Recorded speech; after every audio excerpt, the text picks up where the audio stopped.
บ้านวังสบายดีทุกคนนี่คือเส้นทาง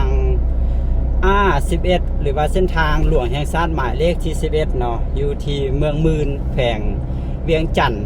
เป็นเส้นทางมาตั้งแต่นครหลวงเวียงจันทร์คลิปวิดีโอนี้ก็ต่อจากคลิปวิดีโอที่แล้วเนาะที่ปรดินขับรถมาแต่นครหลวงเวียงจันทร์มาตามเส้นทางนี้เนาะตอนนี้เราอยู่บริเวณจุดนี้นะแถวนี้มันจะมีจุดที่มีเส้นทาง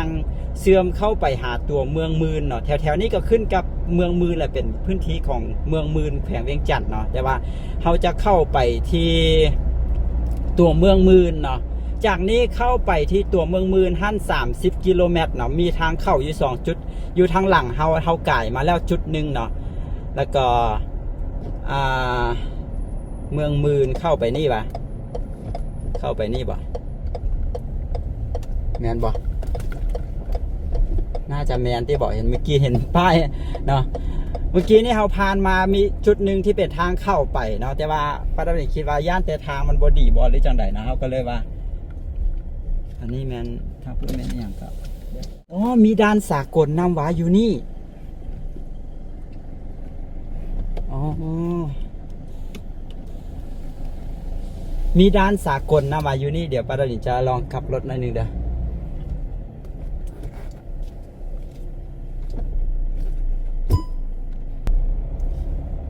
อันนี้ประดิษฐ์วนรถกลับมาเพื่อมาทายให้เบิ่งเนาะด้านสากลบ้านวัง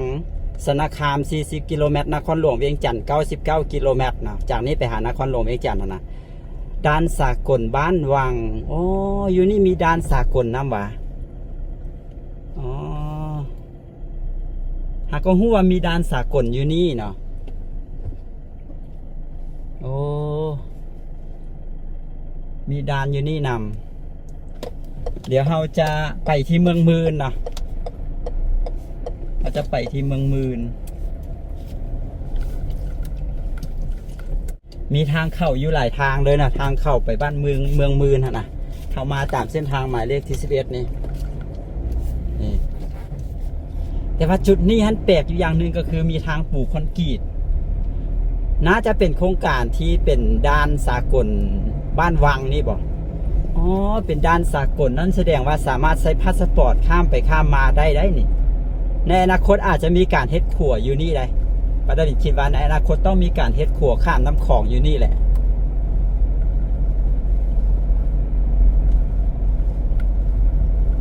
นี่เดี๋ยววิดีโอนี้เนาะเราก็จะเดินทางไปที่เมืองมืนแล้วก็เดี๋ยวป้าดาจะถ่ายบรรยากาศเส้นทางนี่รถนี้ก็คือมาจากเมืองมืนจุดสั่งน้ำหนักแถวนี้น่าจะเป็นของโครงการของดานเนาะที่ปูคอนกรีตเป็นอย่างแบบนี้นะเมืองสนาคามเมืองมืน30 กิโลเมตรเมืองเฟือง90 กิโลเมตรเนาะเส้นทางนี้ก็คือจะไปเสื่อมใส่เมืองเฟืองนำนะก็คือประดับดินมีแผนที่จะไปนี่แหละไปเมืองมืนแล้วก็จะออกไปใส่เมืองเฟืองแล้วก็ออกไปที่หินเฮิบถ้าผู้ใดเคยเดินทางก็จะฮู้เนาะผู้ใดบ่เคยไปบ่เคยมาก็อาจจะบ่ฮู้เนาะก็จะเป็นเส้นทางที่มาจากเมืองเฟืองแล้วก็ผ่านเมืองมืนแล้วก็มาออกอยู่นี่นะมาออกใส่น้ำของอยู่นี่ออกใส่เส้นทางหมายเลขที่11นี้99 กิโลเมตรเลยเนาะจากนี้ไปหานครหลวงเวียงจันทร์ไปตามเส้นทางเรียบไปตามแคมป์คลองนะก็ต่อมาจากวิดีโอที่แล้วเนาะผู้ใดติดตามมาก็จะอันนั้นเนาะแต่ว่าเส้นทางนี้เพิ่นปูอย่างแล้วได้นี่น่าจะปูอย่างแล้วไปจนอันนั้นป้าดับดินเคยมาเมื่อปีใดว่าเพิ่นก็ปูอย่างมาฮอดแต่เมืองมืนเนาะจากเมืองเฟืองนะปูอย่างมาฮอดแต่เมืองมืนแต่พอจากเมืองมืนมาหาแคมป์ของแถวนี้ตอนนั้นมาข้าเจ้าก็กำลังเกตอยู่ยังบ่ทันได้ปูยางเชื่อเนาะก็กำลังเตรียมที่จะปูยางนะตอนนี้ก็น่าจะปูยางแล้ว100%แล้วบ่ต้องติดตามเบิ้งเนาะทุกคนเดี๋ยวจะตามเป็นการอัปเดตให้เบิ้งไปนำก็บ่ได้มีรถหลายเนาะเส้นนี้ก็เป็นเส้นทางแบบเส้นทางลัดออกจากเส้นทางเลขที่13นะจากเมืองหินเฮิบมาที่เมืองเฟืองแล้วก็มานี่นะก็อาจจะมีแต่รถคนแถวๆนี้แหละที่ข้าเจ้าจะเที่ยวนะ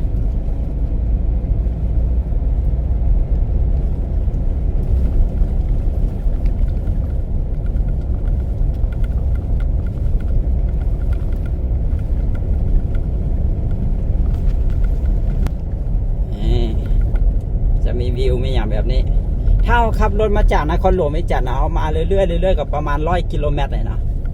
มาเรื่อยๆเรื่อยๆก็จะมาฮอดที่บ้านน้ำฮี่เนาะบ้านน้ำฮี่มาฮอดแถวบ้านน้ำฮี่ก็จะมีทางแยกเข้ามา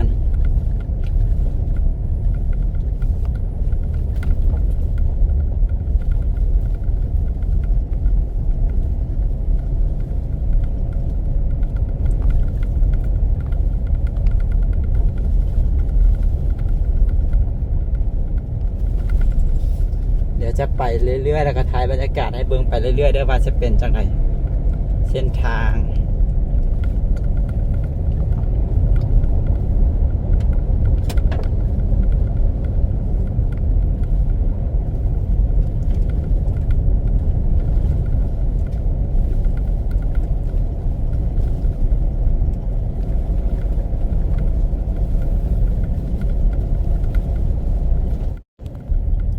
อ๋อแสดงว่าเพิ่นปลูกอย่างยังบ่ทันแล้วเชื้อนี่เห็นบ่พอมานี่เราก็มีป้ายบอกว่ากำลังมีการก่อสร้าง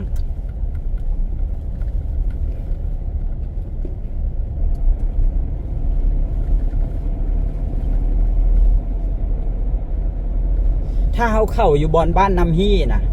น่าจะมาออกอยู่น่าจะมาซอดใส่กันอยู่บอนนี้บอนทางหลังเขาเมื่อกี้นี่แต่ว่าเวลาสิเข้านะป้าตาลีแนะนำให้มาเข้าถ้ามาจากนครหลวงเวียงจันทน์เนาะมาแล้วมันจะเห็นมีป้ายเข้าอยู่บอนบ้านน้ำฮี่ท่านก็ต้องเข้าเถอะเนาะให้เลยขึ้นมาบ่ได้ใจว่ามาเข้าอยู่บอนดานพี่แหละเนาะมาเข้าอยู่บอนดานนั่นดานบ้านวังนี่ก็คือมาเข้าอยู่บ้านวังว่าซั่นซะมาเข้าอยู่ที่บ้านวังนี่จะดีกว่าเนาะถ้ามาเข้าอยู่บ้านน้ำฮี่ท่านทางมันจะบ่ค่อยดีเนาะเข้ามาวันท่านก็แสดงว่ายังปลูกอย่างยังบ่ทันแล้วเถื่อนเอาทุกคนแต่ว่าเขาก็สิถ่ายไปเรื่อยๆเนาะอัปเดตให้เบิ่งว่าถึงว่าเพิ่นยังบ่ทันได้ปลูกอย่างแล้วแต่ว่าเพิ่นก็เกตก็อันนั้นเลยก็กำลังปลูกอย่างเลยเนาะก็ปลูกไปเรื่อยนะก็มีรถเฮ็ดเวียกอยู่เพิ่นก็บ่ได้แบบบ่ได้ป่านะก็เพิ่นก็เฮ็ดไปเรื่อยๆเนาะก็อาจจะมีบางจุดที่แล้วบางจุดบ่แล้วแต่ว่าจุดที่ยังบ่ทันได้ปลูกอย่างเพิ่นก็เกตเดี๋ยวนี้เห็นป่ะรถโลรถอย่างเขาจะก็หดน้ำไปจักเนี่ยอันนี้เพิ่นก็หดน้ำก็เกียมที่จะปลูกยางให้มันแล้วทันแหละเนาะ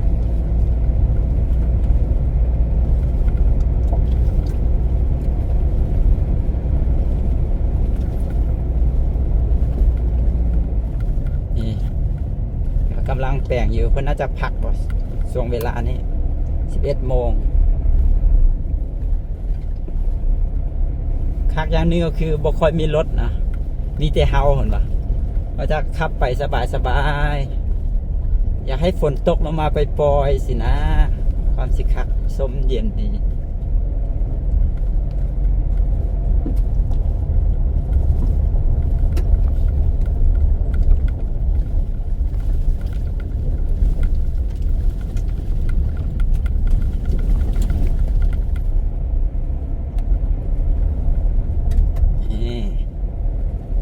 เจ้าก็เฮ็ดไปเรื่อยๆนะ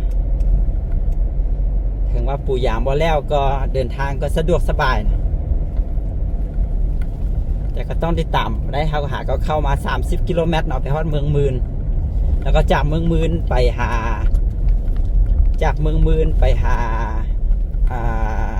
เมืองเฟืองน่าจะเท่าไหร่จากกิโลเมตร30 กิโลเมตรคือกันมาหรือจังใด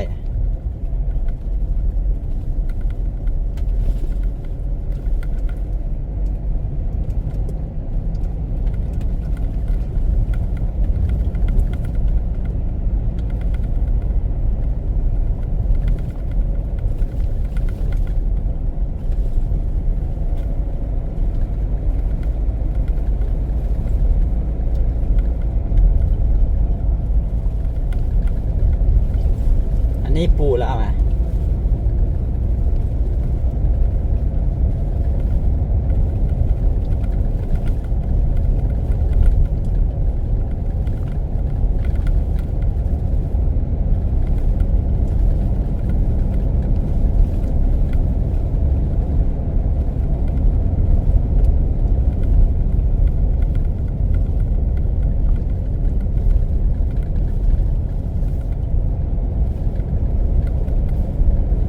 อันนี้คือปู่แล้วนะแต่ก็เส้นนี้บ่แน่ใจว่าเพิ่นจะห้ามรถบรรทุกมาบ่คันปล่อยให้รถบรรทุกหนักมานี่ก็บ่ดนดอกเพิ่น แต่ถ้าเกิดว่าบ่มีรถบรรทุกเนาะมีแต่รถเบารถแบบเฮาสิมาก็ได้อยู่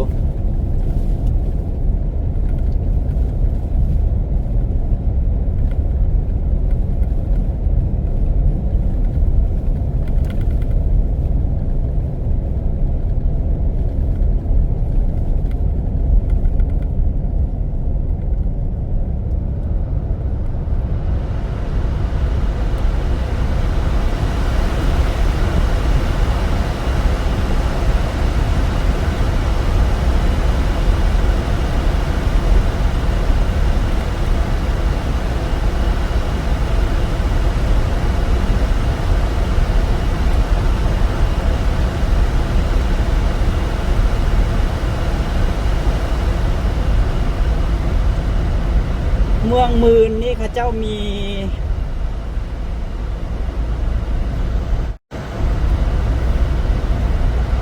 เมืองมืนนี่เขาเจ้ามีอหย่างเป็นสถานที่ท่องเที่ยวหรือว่ามีอหย่างเดี๋ยวบอกเนาะ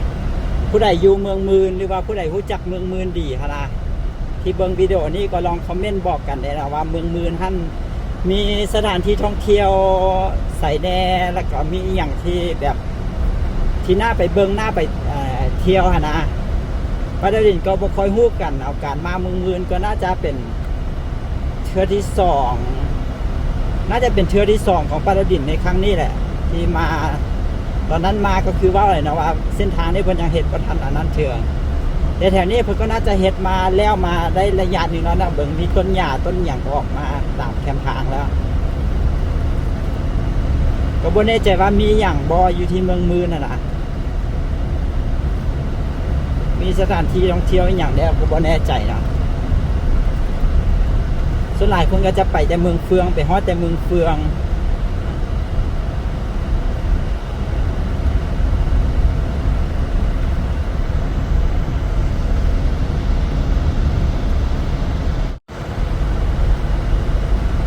โอ้แถวนี้ยังเป็นป่าแบบบ่ได้มีเขาเจ้าเฮ็ดหยังเทื่อเนาะแถวนี้นะแต่ว่าก็น่าจะมีเจ้าของหมดแล้วเนาะแต่ว่า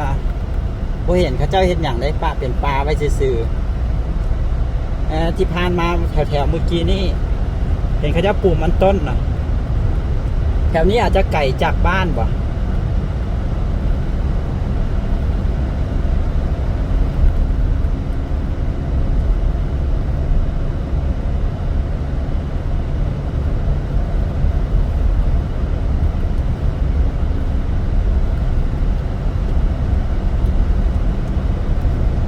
โดนก็เสียนรถก็สิจวบใช้รถคันหนึ่งประมาณนั้น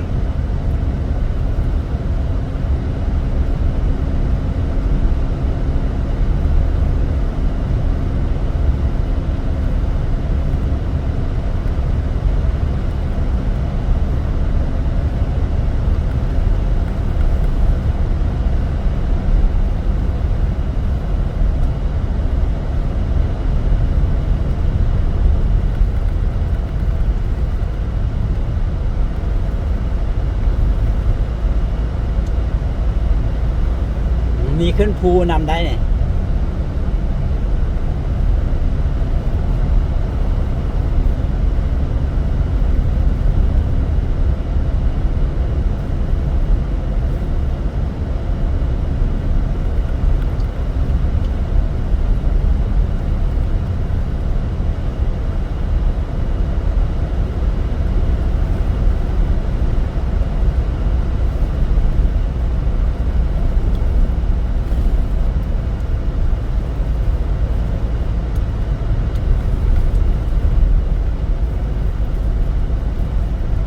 ภูนี้ก็สั้นอยู่ได้ภูนี้ก็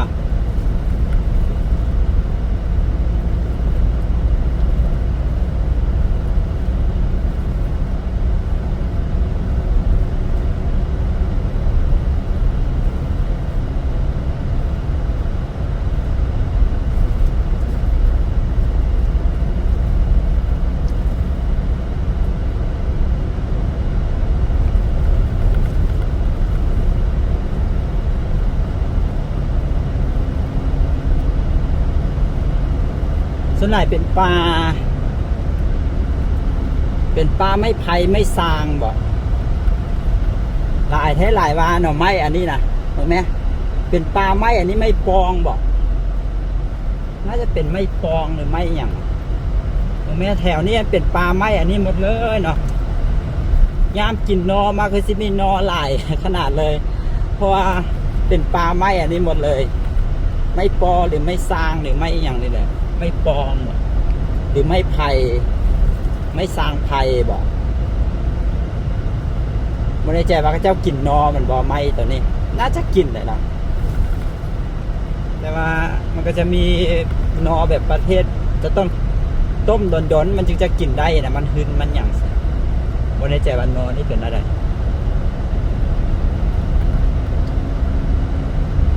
บ่ค่อยมีบ้านคนเลยได้แถวนี้นะบ่ค่อยมีบ้านคนเลยก็จะเป็นอันนี้ไปเพราะตั้งแต่เขาเข้ามาก็ยังบ่ทันเจอบ้านคนจากบ้านเนาะเอาก็เข้ามาได้หลายกิโลแล้วแหละสมัยถ้าคนอยู่แถวๆนี้เขาจะก็จะลงไปอยู่แคมป์น้ำของพุ่นเลยสิเนาะแคมป์น้ำของก็จะอุดมสมบูรณ์กว่าเนี่ยนะหมายถึงว่าการทำมาหากินนะมันจะง่ายกว่าเนาะคนลาวก็จะมักอยู่ตามสายน้ำอยู่แล้วนะเดี๋ยวแถวทางหน้านี้น่าจะมีบ้านแล้ว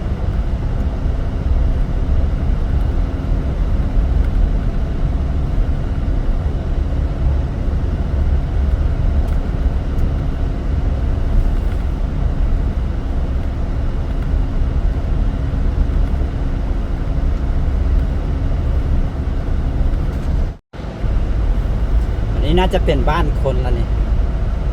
แถวนี้น่าจะเป็นชนเผ่ามงตามที่เบิง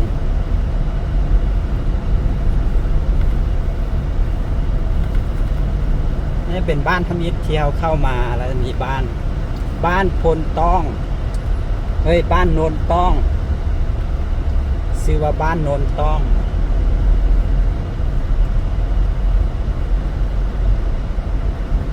ไปฟังเบิงซื้อบ้านนี่คือซื้อโบแมนบ้านชนเผ่ามงที่ว่า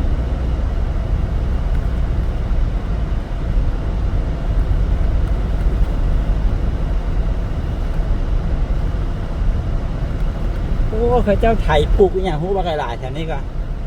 ปลูกมันบ่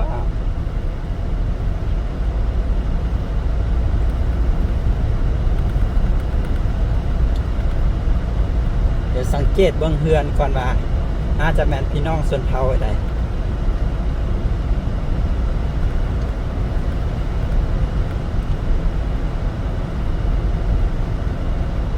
สังเกตเบิ้งเฮือนแล้วก็น่าจะแมนพี่น้องชนเผ่ามงตามที่เบิ้งคือว่าชนเผ่าลาวลุมเฮาว่าจังได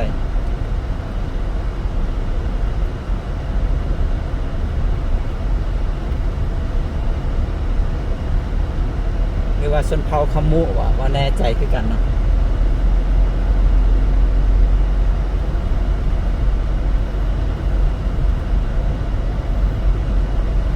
สังเกตเบื้องเฮือนแล้วน่าจะเป็น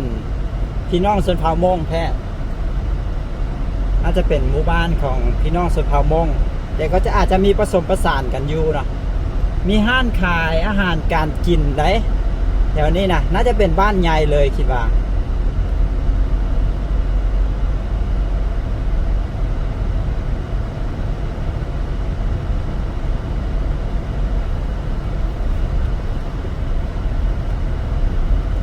ขายเป็ดขายไก่อย่างก็มีเป็นบ้านใหญ่เลยนะ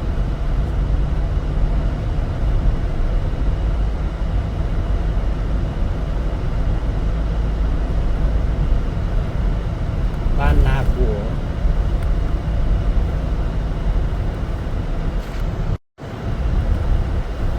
ส่วนบ้านนี้น่าจะชื่อว่าบ้านนาบัวบ่อยู่ใกล้กันอยู่ติดกันพอมีบ้านก็เป็นบ้านติดกันมาเลยนะพอบ่มีก็คือบ่มี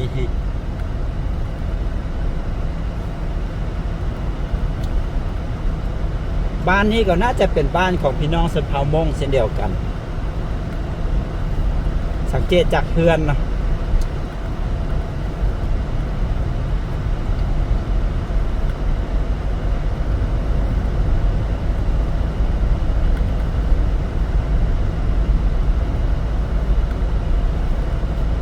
พี่น้องชนเผ่ามงเขาจะมักเฮ็ดเฮือนแบบเฮ็ดเฮือนสู้ดินนะบ่แม่นเฮือนยกพื้น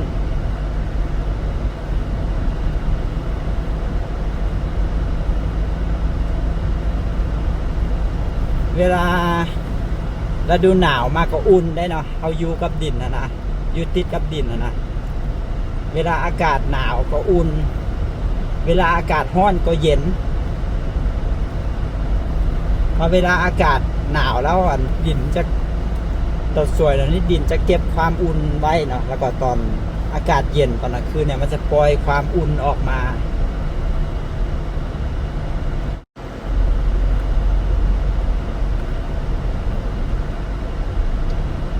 ยังมีเฮือนแบบมุงไม้อยู่ก็มีเลยบางหลัง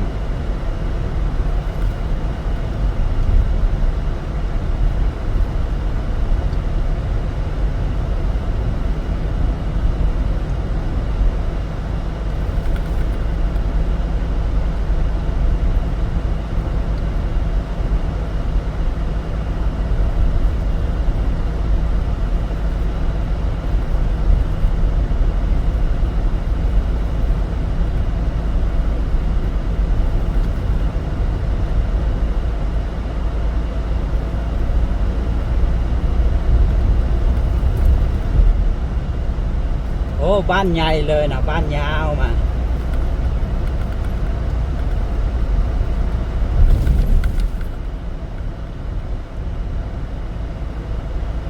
แถวเมืองมืนออกไปหาเมืองเฟืองนี่มีพี่น้องชนเผ่ามงหลายได้แถวบ้านผาสังเนาะถ้าไปจิวพิษนะระหว่างเมืองมืนไปหาเมืองเฟืองใช่ไหมบ้านนั้นกับบ้านบางย่ายเนาะคล้ายๆเป็นตัวเมืองน้อยเลยเป็นบ้านจุดสูงนะบ้านผาสังนะตอนแรงก็คือขึ้นมีตลาดมีอย่างนี้คนบางหลายในบ้านนี้ก็บ้านใหญ่ยาวมาแบบนี้เลยเนาะก็สุดจักเชือ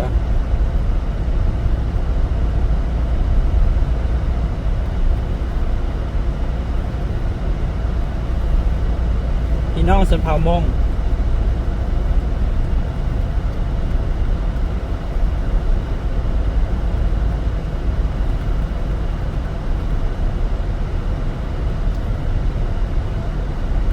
นั่นใครอ่ะ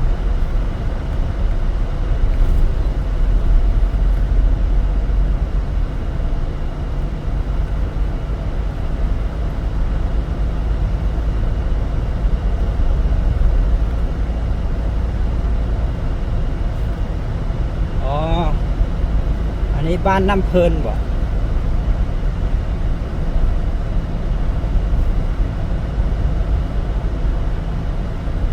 ตลาดชุมชนกลุ่มบ้านน้ำเพลินโอ้มีตลาดมีอย่างนำนะน่าจะเป็นบ้านจุดสูมนี่ก็บ้านจุดสูมมีขนส่งมีอย่างนำบ้านใหญ่แหงนะบ้านน้ำเพลิน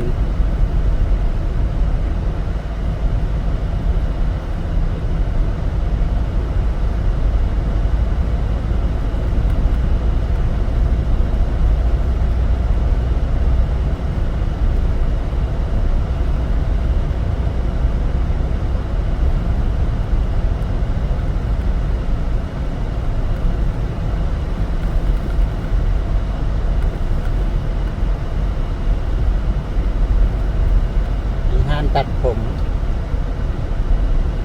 โอ้บ้านใหญ่อีหลีบดสุดจากเชื้อบ้านนะ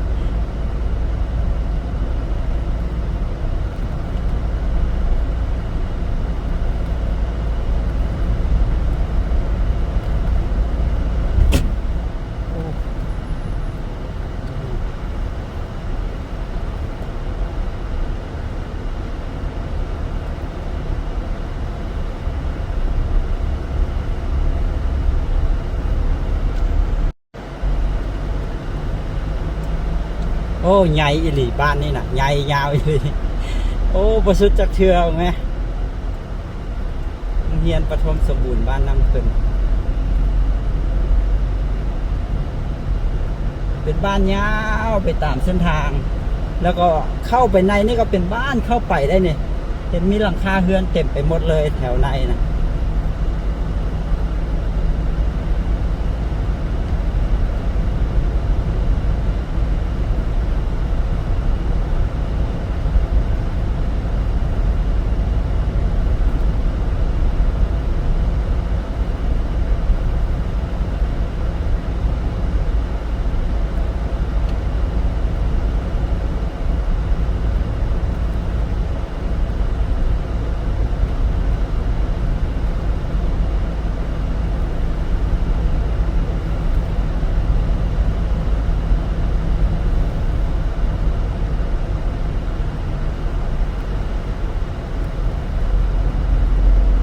มีเพื่อนคนยาวไปอยู่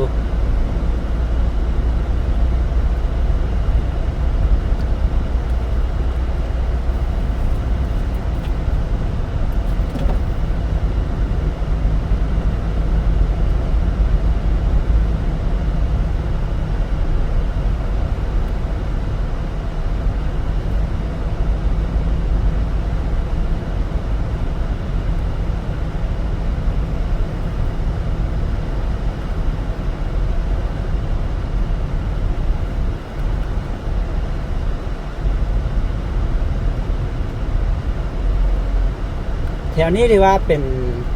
พื้นที่ที่มีการทำมาค้าเฮ็ดกินนะเป็นทงเพียงนะเป็นทงเพียงสลับกับเนินภูอย่างประมาณนั้นแถวนี้ทางเข้าวัดสามัคคีไสยารามมีวัดอีดักเนาะอันนี้บ้านนาป่าไผ่อ๋ออันนี้เป็นอีกบ้านหนึ่งละ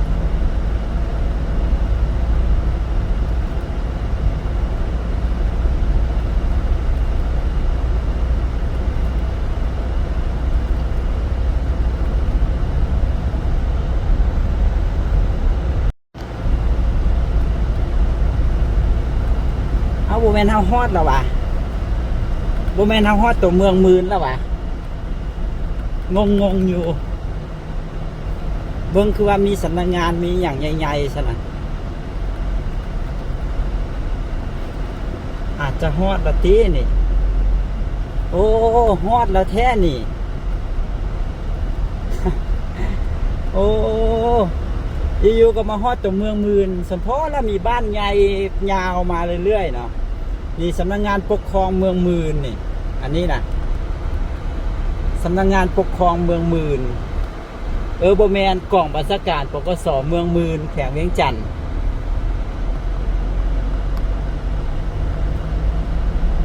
ก็ว่าเยอะพื้นที่แถวๆนี้มันเป็นพื้นที่กว้างใหญ่อะนะเดี๋ยวสิลองเลาะขับรถเลาะเบิ่งตัวเมืองมืนนี่สำนักงานปกครองเมืองมืนเข้าไปนี่เดี๋ยวสิพาเข้าไปเบิ่งสำนักงานปกครองเมืองมืนเด้อ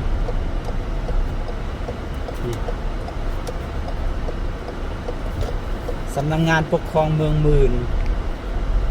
แขวงเวียงจันทน์เนาะ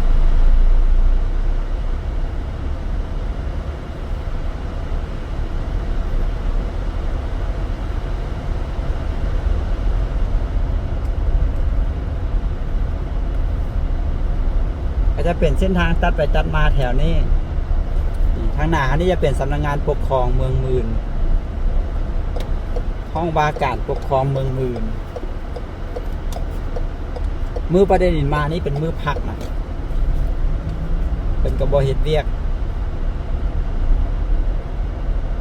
เดี๋ยวจะลองขับรถบนเลาะแถวนี้ไปทางใดบ้านนี้ซื้อไปนี้ก่อนแถวนี้ก็จะเป็นห้องการเนาะเป็นห้องการแผนกนั้นแผนกนี้ประมาณนั้นบ่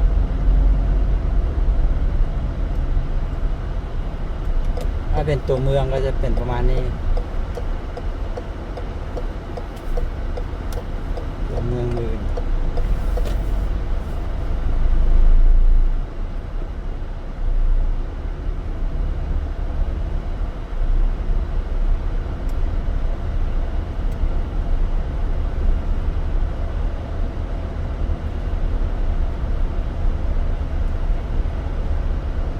นี้เป็น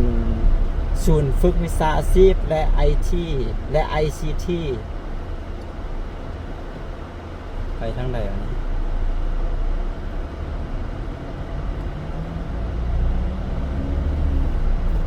ข้าเจ้าก็จะตัดเส้นทางไปมาแถวนี้นะแต่ว่าคนจะคอยอยู่หลายปันใดคนจะไปอยู่ตามเส้นทางนะตามเรียบเส้นทางหลัก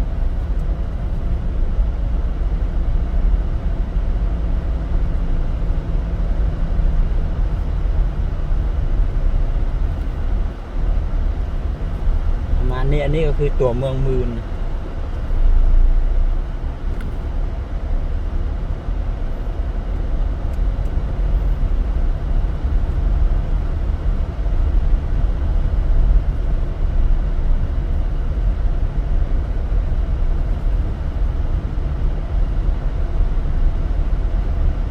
เป็นโรงเรียน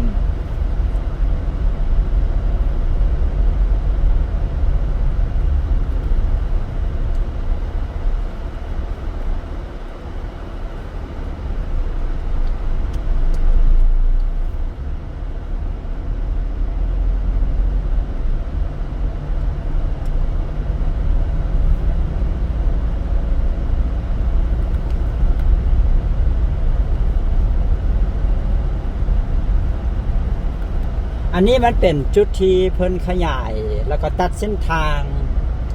ปะไว้เนาะทุกคนถ้าเป็นจุดที่อันนั้นนะก็จะมีความคึกคืนอีกแบบหนึ่งเนาะเดี๋ยวจะพาไปจุดที่มีการคึกคืนจุดที่เป็นตลาดจุดอันนั้นนะก็จะคึกคืนนะ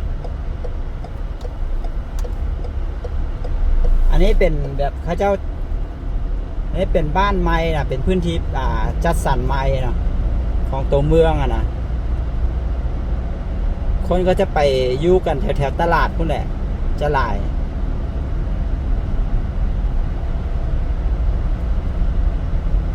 ก็จะมี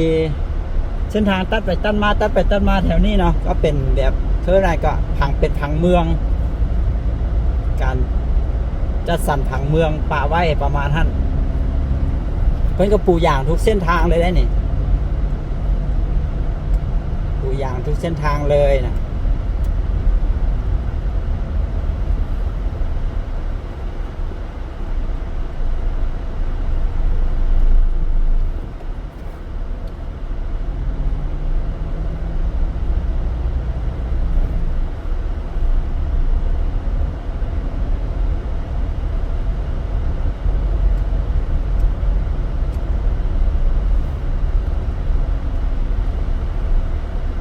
จะไปที่เส้นทางหลัก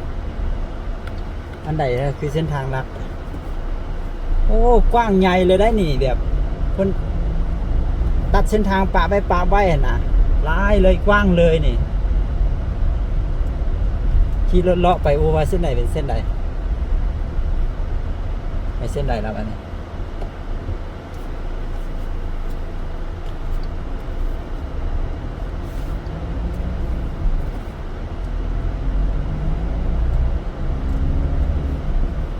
ตัวเมืองมืนนะ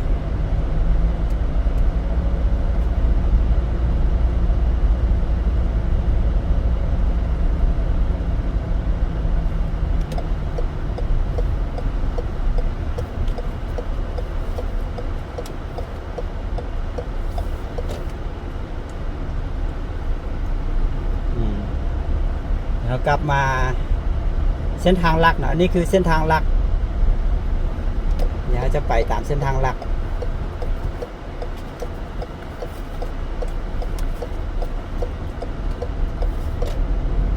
จุดที่คือขึ้นน่าจะอยู่แถวทางหนาครับพวกน่ะ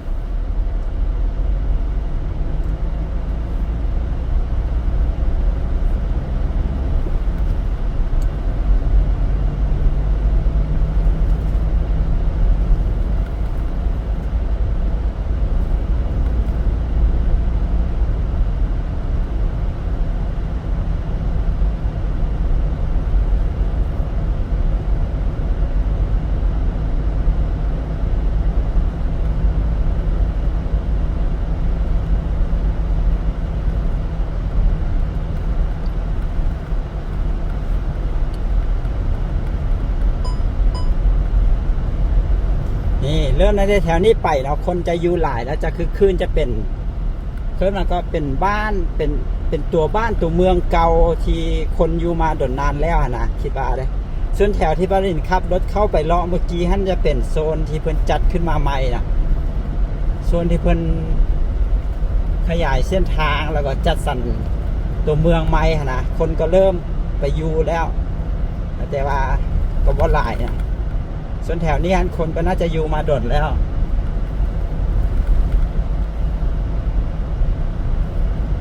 ถ้าจื้อว่าพิษนะแถวทางหน้านี่จะเป็นตลาด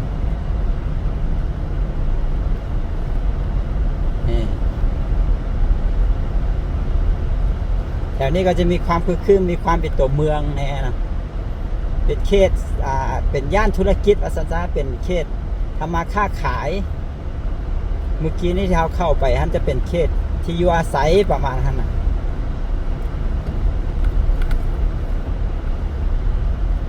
มีปั๊มน้ำมันมีห้างค้าอย่างต่างๆนานาแถวนี้ห้างค้าใหญ่ๆก็มี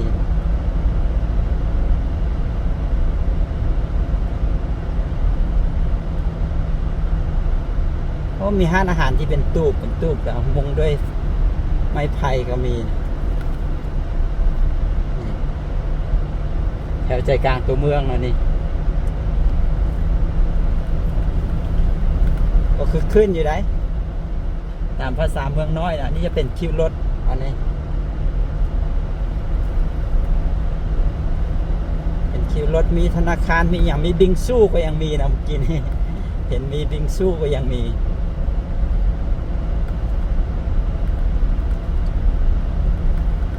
นี่อันนี้จะเป็นตลาดนะทุกคนเป็นตลาดมีธนาคารมีอย่างอยู่นี่ตู้ ATM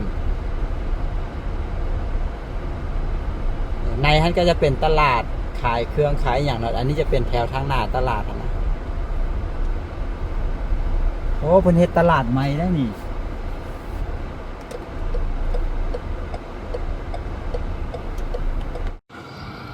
นี่คือบรรยากาศอยู่ที่ตัวเมืองมืนแขวงเวียงจันทร์นะทุกคนเพิ่นมีการก่อสร้างตลาดใหม่อยู่นี่นะตลาดปากใหญ่อยู่นี่ทางใหญ่ทางงามหน่อยอยู่นี่แล้วก็นี่จะเป็นน่าจะเป็นโซนที่เป็นตลาดเก่าประมาณนั้นป่ะแถวนี้จะคือคืนที่สุดนะเป็นโซนตลาดแล้วก็มีการทำค้าขายอย่างกันคืน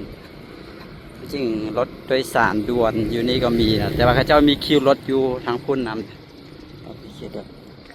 นี่เป็นบริเวณตลาดเข้าไปในนี้ก็น่าจะเป็นตลาดเข้าไปบอกดีว่ามีแต่เฉพาะอยู่นี่อ๋อเป็นตลาดอยู่ในฮั่นเนาะทุกคนเป็นตลาดในโฮมอยู่ในฮั่นแต่น่าจะชัวขาวบ่อยู่ในฮั่นขายมะม่วงเต็มไปหมดเลยผลไม้รากไม้เต็มไปหมดเป็นคาเฟ่มีแล้วก็มีห้างอาหารอยู่นี่นำแต่อันนี้จะเป็นตลาดใหม่ที่เพิ่นมีการก่อสร้างอยู่ในตอนนี้ประมาณนี้ทุกคนแต่อยู่ในเขาเจ้าก็เริ่มขายแล้วได้อยู่ในพุ่นเขาเจ้าก็เริ่มขายอาหารการกินแล้วนะอายุตัวนี้ยังไม่ทันแล้วนะตัวใหญ่นี่บรรยากาศในเมืองประมาณนี้ทุกคนอันนี้เป็นจุดแบบเป็นโซนที่เป็นโซนตลาดโซนทำมาค้าขายนะส่วนบ้านเรือนของเขาก็จะอยู่เข้าไปในนี้ก็มีหลายก็เรียกว่าเป็นเมืองที่บอกว่าเป็นเมืองน้อยแต่ก็เมืองใหญ่เลยเดี๋ยวมีคนอยู่หลายอยู่ขึ้นอยู่ขนาดก็เดี๋ยวเราจะเดินทางต่อไปที่เมืองเฟืองเลยนะก็โมฮู้จะไปเลาะไปอย่างไรอยู่แถวเมืองมืนนี่นะเดี๋ยวน่าจะมีสถานที่ท่องเที่ยวนะเด็ดๆอันนี้โมฮู้เลยนะโมมีข้อมูลโมมีอย่างเลยครับปกติเคยมากับมีแต่ว่าผ่านมาแต่แบบนี้นะผ่านมาแล้วก็มาเลาะเบิงแต่อย่างบ้านโพนศรีวิไลก็นี่ก็คือบรรยากาศที่เมืองมืนนะแล้วก็รวมกับเส้นทางที่ขึ้นมาจากแคมป์ของหรือว่าจากเส้นทาง R11 ที่เลาะขึ้นมามีไปรษณีย์ลาวก็มีเนาะอยู่นี่ห้องการไปรษณีย์ลาวโนนไฮอ๋อเวลาเขาเจ้าบอกว่ามาโนนไฮก็คือหมายถึงว่ามาเมืองมืนนี่หว่าวันนี้เขาเจ้าบอกได้ว่ามาเมืองมืนสินะเขาเจ้าจะเขียนว่ามาโนนไฮ นนไทยนี่หมายถึงแถวนี้บ่ก็เดี๋ยวขอจบวิดีโอนี้ไว้แต่เพียงเท่านี้เนาะเพราะว่ายาวแล้วเนาะน่าจะยาวพอสมควรวิดีโอนี้ก็เพราะว่าถ่ายตามเส้นทางมาแดงมาเลาะถ่ายแถวในเมืองนี้ทั้งหมดนี้ก็แบบนี้แหละทุกคนเมืองมืนก็ถือว่าเป็นเมืองบ่ได้ใหญ่เนาะแต่ก็เป็นเมืองที่น่าสนใจเรื่องการค้าการขายอยู่ได้แถวนี้นะ